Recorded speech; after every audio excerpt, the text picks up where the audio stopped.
So, with the permission of my dear friend Ari, I'm going to embarrass him.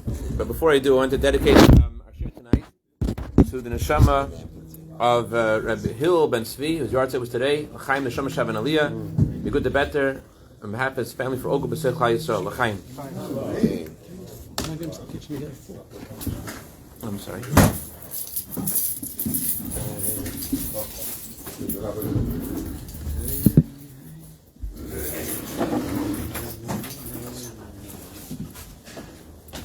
There are a lot of people which are searching for things, searching for something deeper meaning. They have a lot. These people are incredibly affluent, and they're going on cruises, and they're enjoying the life. And yet, we all know people which are in that category, and they've seen it all, and they've heard it all, and they've done it all, and yet they're very sad. They're missing something. And my friend Ari over here, Baruch Hashem, really brought out this point today.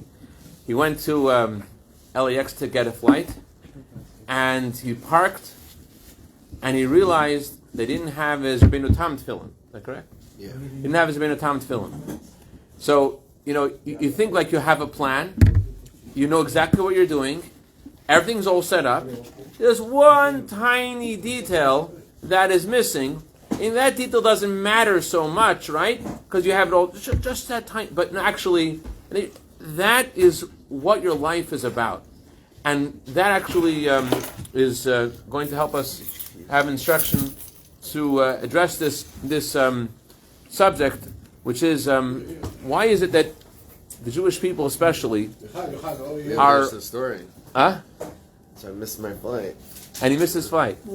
He missed his flight. He parked in LAX, and he missed his flight because he forgot he already parked there. Oh my gosh, where's Rabbeinu Tam Tefillin? Turns around, comes back to the shul to get his tefillin. And now he's heading back to another flight tonight. And there's something that a lot of people overlook. And they don't realize that this is really what their life is about. And they have something so valuable that transforms everything. And while others, it seems they have so much more. They have so many more things, and I would love to have those things, and yet they're missing something very deep. Jews are 0.03% of the population, but half of those people traveling to India and to Japan looking for meaning in life, going to those gurus, half of them are Jewish. Why are we the ones? We're at 0.03% of the population, but we are top of these soul searchers. You know why? So tonight we're going to learn about this. And we're going to understand a lot more about who we are and where we come from and where we're going.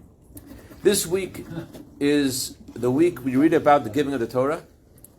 It's sort of like the month of Elul before Shoshana when the king is in the field.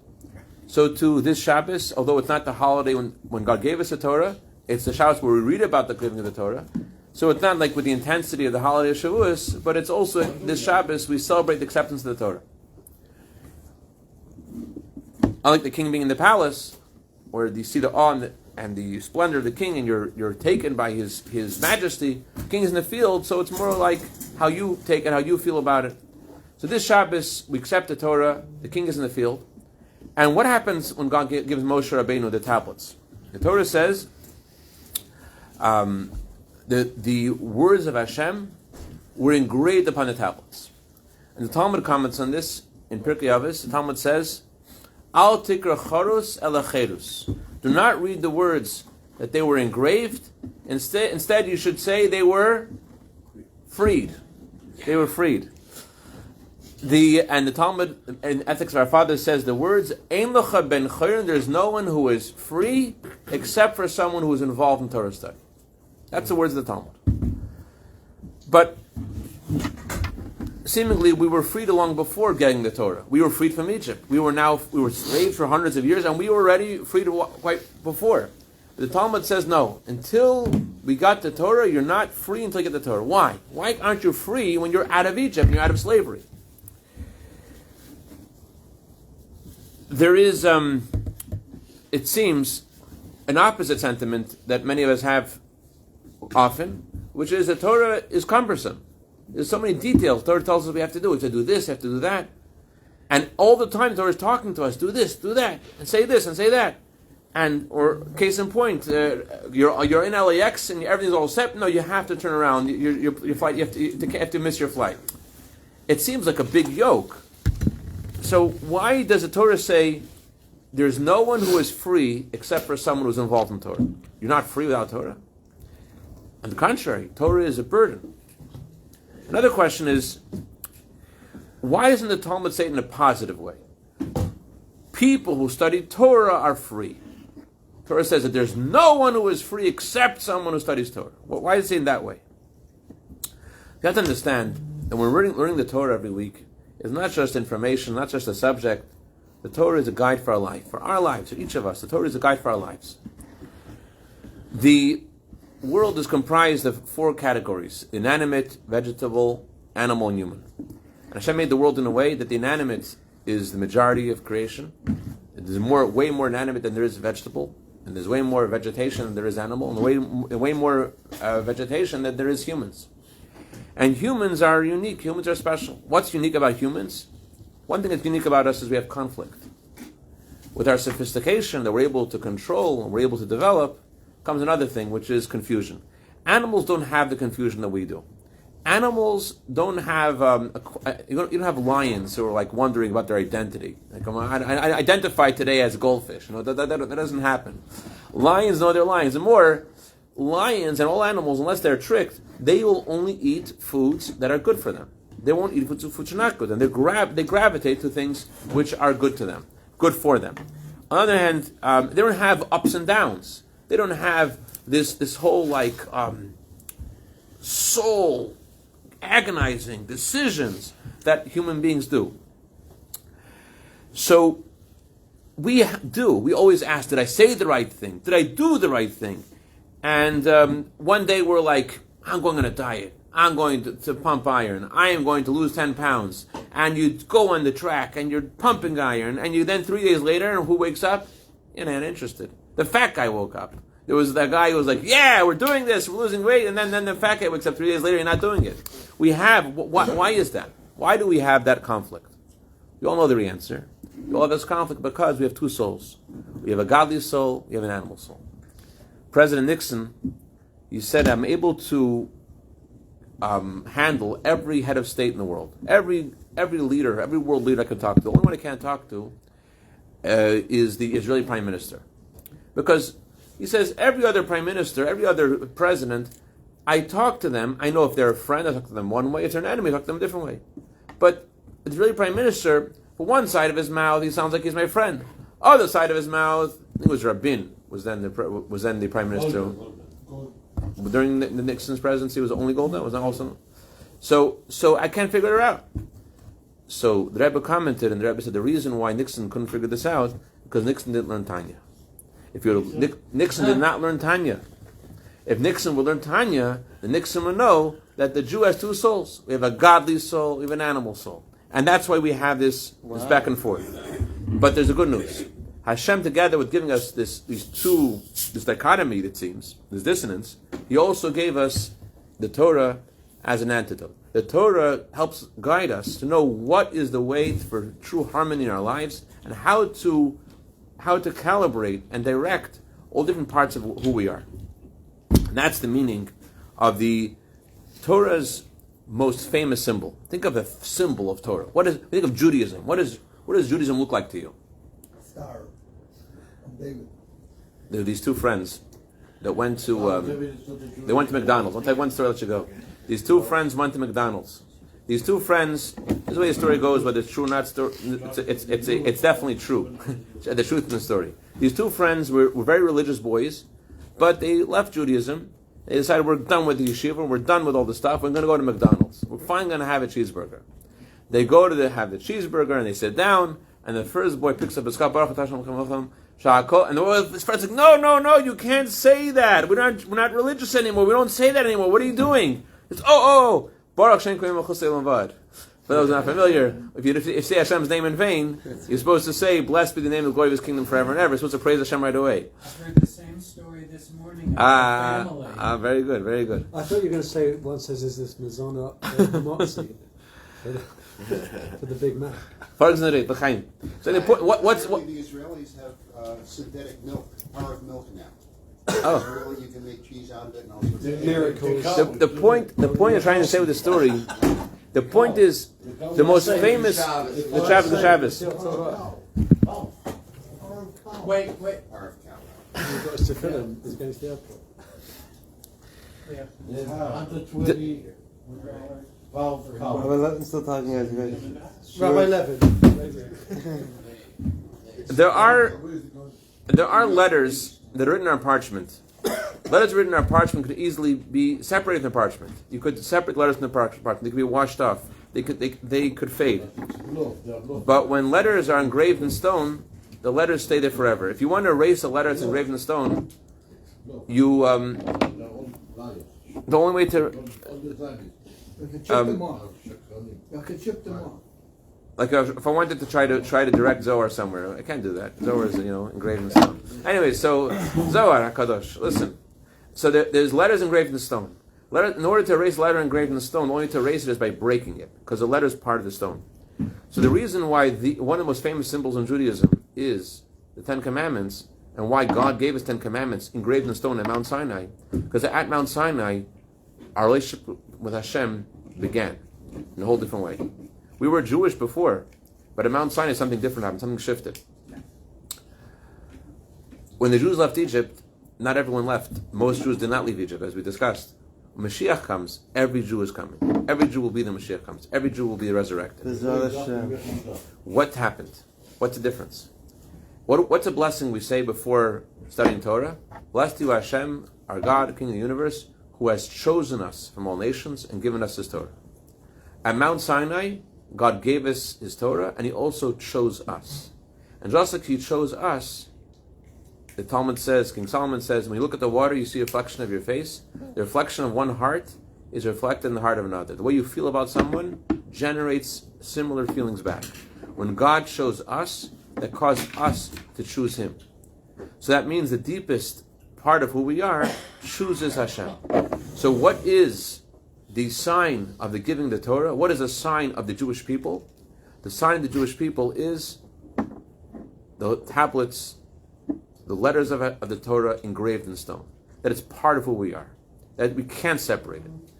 Rabbi actually, he was talking once with the Rebbe in a private audience, and that was asking him how he feels to be in the United Nations. I don't know, misquote this. I wasn't planning to share this, but I hope I'm not misquoting. He asked him if you feel lonely. If you feel lonely as a Jew in the United Nations. And the Rebbe made the following comment to him. The Rebbe said that the Jewish people became a nation at Mount Sinai, and they shortly before that they were physically freed from Egypt. And the Rebbe says, so our Jewishness, our religiousness, and our physical freedom happened at the same occasion. We were freed from Egypt right afterwards, giving the Torah. And many people have tried to separate these two things, our nationhood and our connection to Hashem, but they can't really separate it, because a Jew's connection to Hashem is analogous to the letters of Hashem, which are engraved in stone. They can't be separated. And that's also why the 10 Commandments, fascinating, the 10 Commandments are engraved, not just engraved in stone, they're engraved from one end of the tablet to the next. And it's a miracle. God doesn't do miracles for no reason, but there was a miracle here. What was the miracle? The miracle was that there's some letters which are completely circular. So if it's engraved in stone all the way, it shouldn't be able to, the middle portion should be able to be suspended in air. But the mem and the samach, they existed on the tablets, engraved from one end to the other. That was one miracle. There's another miracle. Another miracle is that the tablets you could read the tablets on both sides. The tablets are engraved all the way through, toward the top to the other side. You saw again the same words. Now it's engraved all the way through, the other side should be the opposite words. But no, tablets were engraved all the way through and they read from both sides. GPT. Not only that, the Jerusalem Talmud says more. There were actually not 10 commandments. If you looked at the tablets, you saw 40 commandments. You saw 10 on the top, 10 on the bottom, 10 on the right, 10 on the left. Every side, look at the tablets. It's not possible because it's engraved all the way through, right? It's not possible. It's engraved all the way through. And what's the Torah doing? Why is God doing this miracle? You could read the 10 commandments backwards. You could read the 10 commandments from the other side. What's He telling us? He's telling us that at Mount Sinai, when God chose us, and we chose Him, there are Jews who say, I'm on the other side. There are Jews who say, I'm the opposite of Jewish. And the Torah is telling us, you should know that a Jew who says he's the opposite, a Jew who says he's on the other side, who is he really? He is 100% bound with Hashem forever and he can't separate. There's a great article, I think it was from Rabbi Aaron Moss, about this guy. He wrote, actually, I think it was Aaron Moss. This guy wrote a letter to Chabad.org, maybe it was Ask Moses. He wrote, I want to get rid of my Jewishness for sure, and I want to divorce Judaism. Because I've married someone Christian, I have Christian symbols in every room in my house, I've brought my children to be raised as Christians and Catholics, and I want to make sure that can you give me some kind of document that will testify that I've actually cut off my Jewishness and I'm no longer a Jew. So he's like, look in the mirror for a second, man. You've seemingly completely dissevered your bond with Judaism 100%. You married not Jewish. You go to church every week. You have Christian symbols and you want to be buried with the Christian symbol on your casket. Wow. But what's bothering you? What are you thinking about? I'm thinking about how do I get rid of the Jewishness 100%. And who do you go to? You don't go to a lawyer. You don't go to a rabbi. Rabbi, can you help me get rid of this Jewish thing? You know what? You can't. Because the Torah, when God gave us the Torah, it was engraved in the tablets from one side to the other, from the back side, from the front side, from the opposite side. A Jew who is the opposite of a Jew. It's engraved in him. You can't. Is that where the halakha? I mean, isn't there a halakha though that says you can't get rid of your Yiddishkeit? That's the point. Yeah. But it comes from that, from the engraving of the tablet. At Mount Sinai, God chose us to be His people, and that choice touched our very essence, and our very essence chooses God. So even when Mashiach comes and the shofar is blown, every Jewish heart will be stirred by the blowing of the shofar. Every single Jew. It's not from the aspect of the halacha. When you become a goy or some chas v'sholem, אתה מתנצר or something, so the halacha said, hey, there are two words in Hebrew. The asset is the asset, but because what you took in your hand, so now it's a big problem. It's long. The assets you are Jew, you cannot. But because what you have done, so first we are not in touch with you. You can do any covenant. The truth is, Zohar, that when Mashiach comes, every Jew will be there.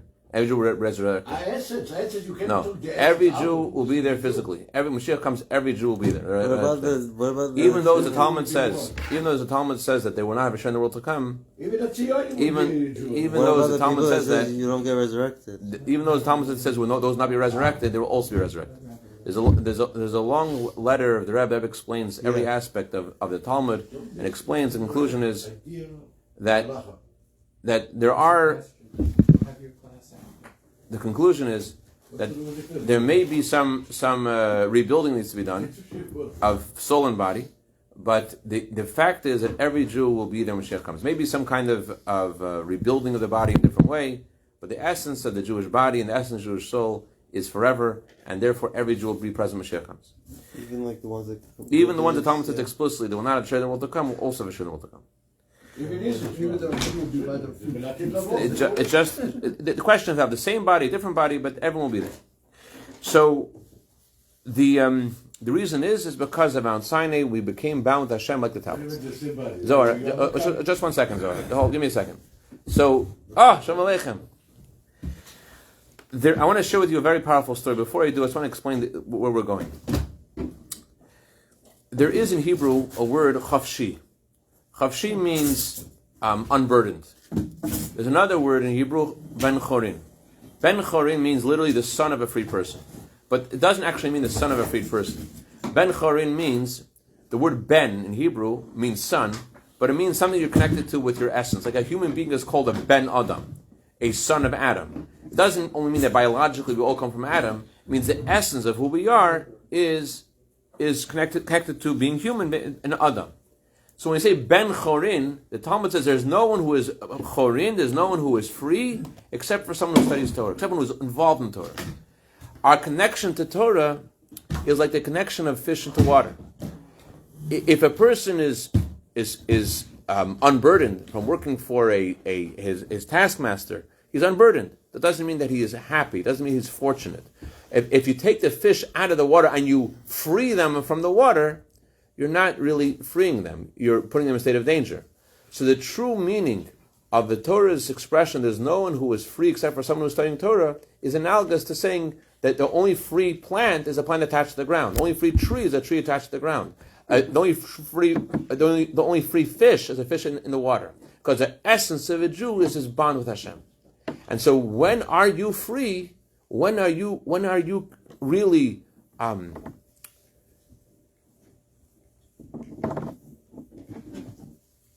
Torah is not a set of rules. If there's rules, then you're right, a lot of ruls. Let me tell you a story and you'll understand better where we're going. Rabbi Shabtai Savatitsky and Gesund, was emissary to Antwerp, did the following story. He said he was visiting the diamond district in Antwerp, and there's a guy who was like really into this newspaper about the numbers in the diamond district up and down, and he's really into it. The guy looked Jewish, and he was thinking like, this guy's for sure going to say no, but never. He looked Jewish. I'll try. Hi, sir. Would you like to put on tefillin? And what makes you think I didn't put on tefillin? The guy didn't look like he was the kind of guy who might put on tefillin. Why would you think I didn't put on tefillin? So the rabbi says, well, I was asking if you put on Rabbeinu Tam tefillin. Rabbeinu Tam, you must be a Chabadnik. I want you to know I'm with the Rebbe every single day. What does that mean? This guy, the Holocaust survivor, and he came to America. He was very successful in business, but he made a few mistakes. He lost everything. And a friend of his told him, you should visit the Rebbe. He visited the Rebbe, he asked her for advice, and he said, the Rebbe gave me brilliant advice. He gave him brilliant advice for business. And he walked out of wow, this is amazing. This is really good advice. I know where to go now. This is great. And then the Rebbe stopped him. Before he was about to leave, thank you so much, that's great advice. The Rebbe stopped him. The Rebbe said, what's going on with your connection to Torah and mitzvahs? And you're putting on tefillin. The guy's like, Rabbi, it all ended for me I'm a Holocaust survivor, it all ended for me in Auschwitz. He said that when he was in Auschwitz, for whatever reason, the Nazis sentenced his father to be hung in public. But Rahman al-San, it's a story that you won't forget, and it's not the kind of story it's the kind of story you want to forget, but it brings out a point, so maybe it's worth hearing. The Nazis have his father on a chair, ready to be hung. And in SS, the Nazi tells this boy, he's kicked the chair. He wanted the boy to kill his father. Kick the chair. And the boy's like, I'm not going to kick the chair. And the Nazi says, if you don't kick the chair, then you'll be hung too. And you also. And the father screams at him, kick the chair! So he kicked the chair a little bit. His father was able to move the chair more, and then his father died. Oh my gosh. So he told the Rebbe, can I possibly connect it to Hashem? A guy who killed his father? Can I possibly? I'm in this situation. I'm lost. There's no way I can possibly do anything. Look, you're looking at someone who murdered his father. So the Rebbe said that the Rebbe, first of all, was very hurt by what he said, started to cry, and then when the Rebbe recovered somewhat, the Rebbe said that his father-in-law, the previous Rebbe, said that a Jew is not put in a situation. A Jew creates a situation. Well, in other words, what that means is that you're not a victim of something that happened to you.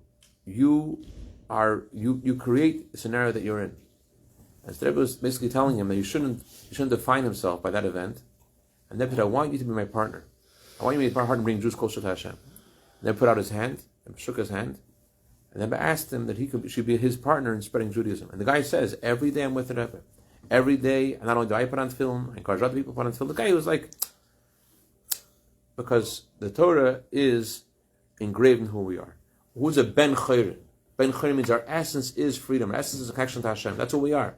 So when we're involved in Torah, when we're connected to Torah, when we live with Torah, we are in a place that's natural to us. We could try to go away from it. We could try to disconnect from it, but ultimately we can't, because this is who we are. It's like the guy who went to the airport and he forgot his film, and there's no way he's not going back home, because that's who he is. So I think that the underlying point that I want to convey is that we know who we are, but we sort of like bury that, like, yeah, whatever. But the Talmud says, you want to be free, you want to be involved in it. You want to develop that. You want to connect with that. You want to think about it. You want to learn to it. You want to daven. And that's what I want to share tonight. Hashem help us all. We should discover who we are and where we're going, and realize that Mashiach comes. That's who we are. Thank you, Rabbi. Thank you, Mark.